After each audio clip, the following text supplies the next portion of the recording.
Hello guys and welcome to a new episode of the Football Plus F1 Show. As today we're going to talk about yesterday's games from the Premier League and also other leagues, and also we're going to talk about the Miami Grand Prix. Let's start with the Premier League. Bournemouth with a very impressive win over Crystal Palace 3-0. Crystal Palace obviously, mostly focusing on the Conference League semi-final. The rest of a lot of the players compared to the players they usually play and start, the likes of Mateta, Sarr, Walton, and they got spanked by Bournemouth. I mean, Bournemouth, the good run of form continues once again. I think they're beaten like in 15 games or something. It's incredible how their run of form continues. I mean, they're unbeaten. The last time they lost a football match was Arsenal in January, and since then they've been in an incredible run of form. And now they're sixth in the Premier League, and only 6 points behind Aston Villa, who their form hasn't been great. But yeah, Bournemouth they've had a great season, and if they get European football, they would deserve it with the season they've had.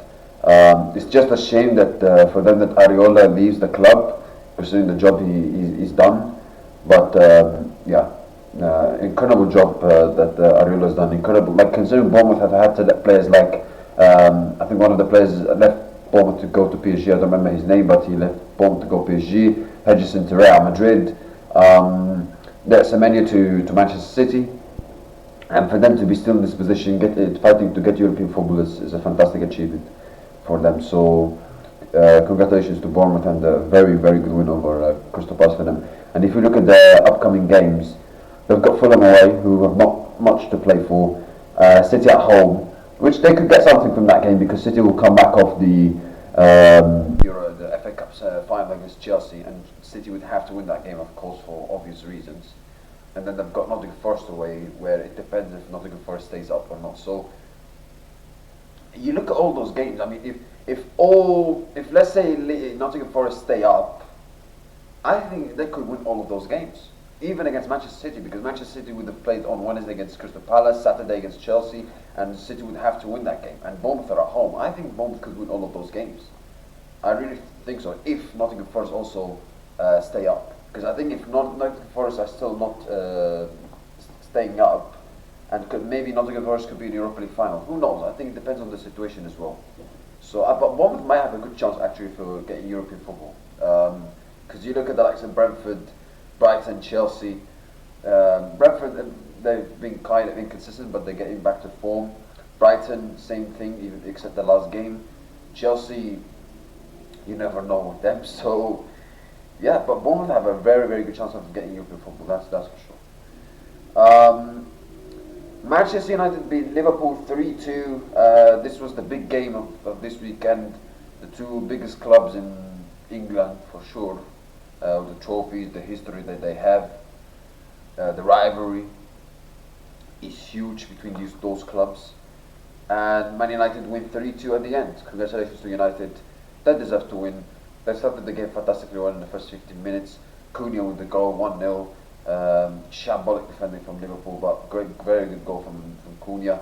Second goal, I feel like it should have been disallowed by VAR. I think that was a handball by Sesko. I mean, from the angle and the images and the video that they showed, the replays they showed, it was difficult to say. But when you look at more closely, I think the ball, like the way ball moved, the direction of the ball changed. The direction of the ball moved, like when you can clearly see it. So I think, in my opinion, it was a handball, and I think that should have been something VAR and the referees looked at it and disallowed the goal. I understand why it wasn't disallowed, because from the angle that you show is difficult to really difficult, because yes, it doesn't look like Sheshko touched with his hand, but the ball moved.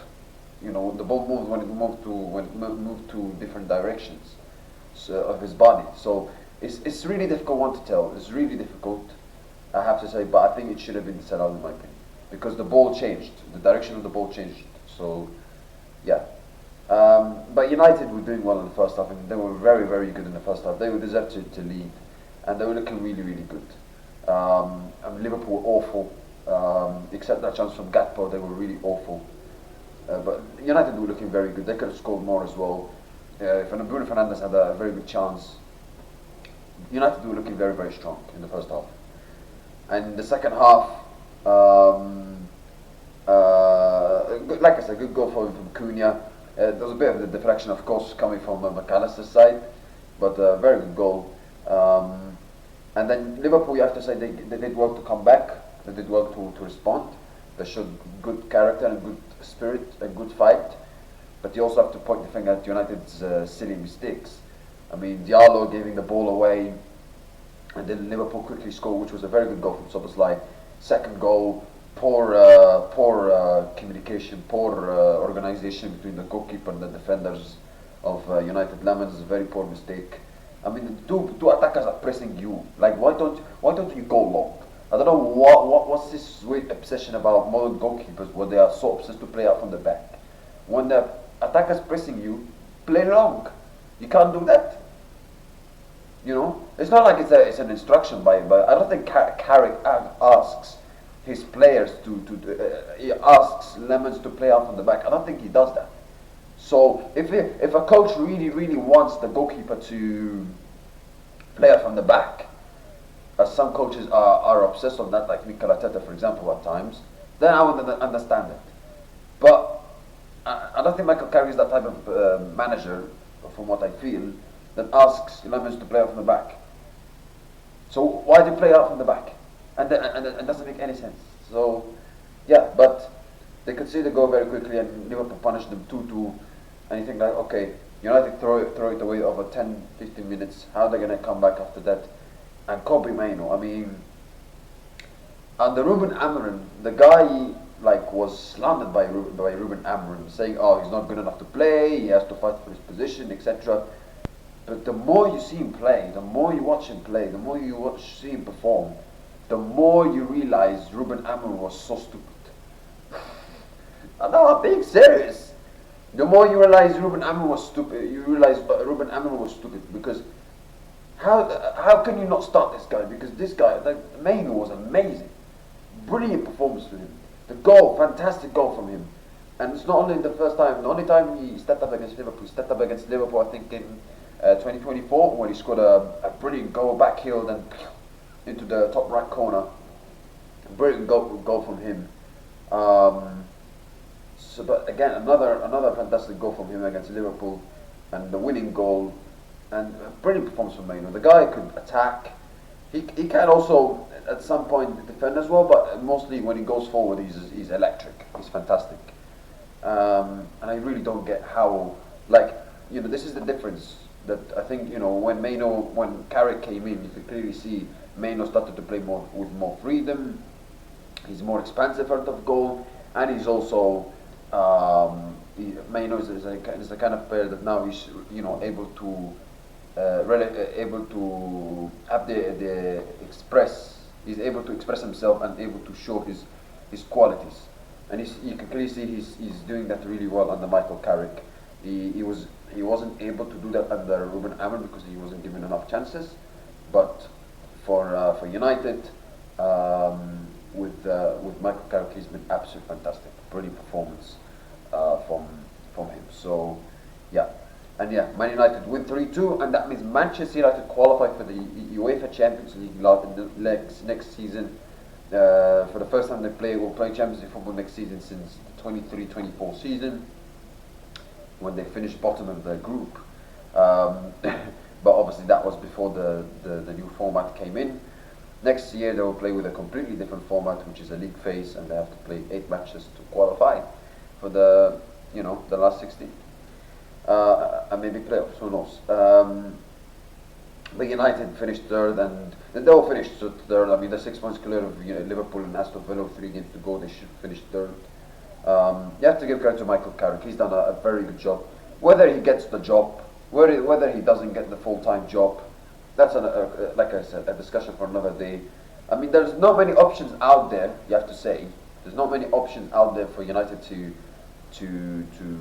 get a better manager than Carrick. Yeah, you could say Areola, but like I've seen these kind of managers where they do well in less pressurized clubs like Bournemouth compared to Manchester United, and then when they move to big clubs like United, they struggle.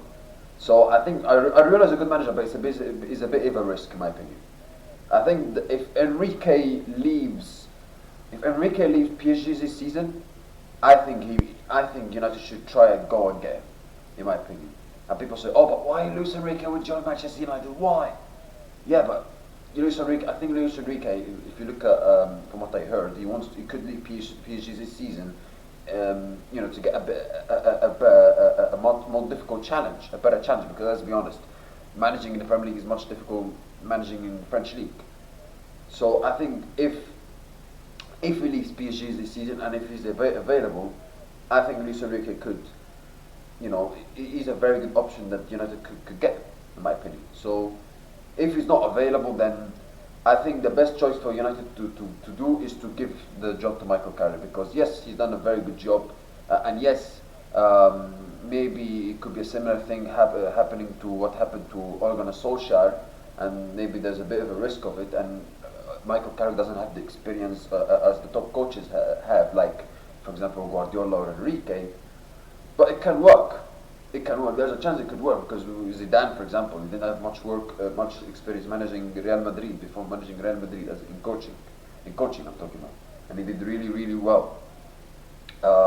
And he was assistant to Ancelotti. But to be honest, so was Carrick as well. Carrick was assistant to Mourinho, if I'm not mistaken. So yeah, Carrick has done a very, very good job. And if he gets the full-time job, he would deserve it.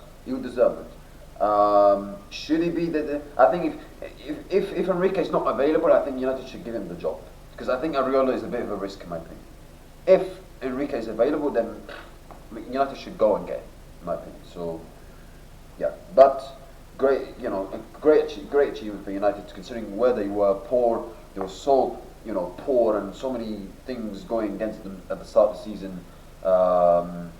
When they had difficulties in the start of the season, off the pitch, on the pitch, Ruben Amorim was causing problems, and he got the sack, and now United they where they are because of that change.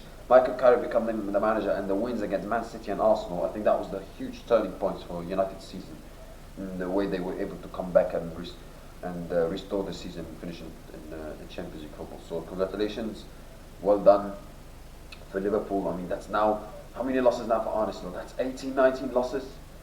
I know they're going to get Champions League football next season, but to lose 18 games in one season, 18 games in all competitions, all season, it's embarrassing. It's really embarrassing, considering how much Liverpool have spent. Real Madrid win 2-0 against Espanyol. Tottenham with a huge win over Aston Villa. They beat Aston Villa 2-1. Goals from Gallagher, Richarlison, but when they got a consolation goal towards the end. But Tottenham with a big win in the battle of relegation with West Ham. And considering with this win, they now go above West Ham in the relegation battle. So huge win for Tottenham. 2 back-to-back wins, 2 away wins as well, away to Wolves and away to Aston Villa. Very good win, very important win against Aston Villa side, who have been mostly very good this season. Europa League semi-final. They are fighting to get Champions League football, which they should still. Very big win. I mean, you can clearly see this Tottenham side have been better since Roberto De Zerbi came in. Except that first game against Sunderland. The next 3 games they played after that, they've been much better. Brighton, Wolves, Aston Villa. They've been better as a team. They've been better as a collectively, individually, personally, professionally. So, and you can clearly see this Tottenham side is starting to show spirit and togetherness and fight as well, which we mostly haven't seen from this Tottenham side this season. But you can clearly see Roberto De Zerbi has instilled passion into this side, and also with his ideas, of course. And when I say passion, you look at the way he was acting on the touchline. I mean, he was really passionate, and it shows that he would do everything he can to help the Tottenham to stay up, which of course that's his job as a manager. But it's great to see. I think Tottenham fans, when I hear Tottenham fans say on social media, they would have liked Zerbi to be the manager from the start of this season instead of wasted Frank and Tudor. And I can't disagree, to be honest with you, because Roberto Zerbi, since he came to the club, he's been very, very good. Very good. So longer it may continue for Tottenham, and that's a big, big win. And Tottenham take a big step towards staying up, and they've got big games coming up, especially against Leeds and Chelsea. So yeah, big win for Tottenham, and they move out of the relegation zone. Let's talk about Formula 1.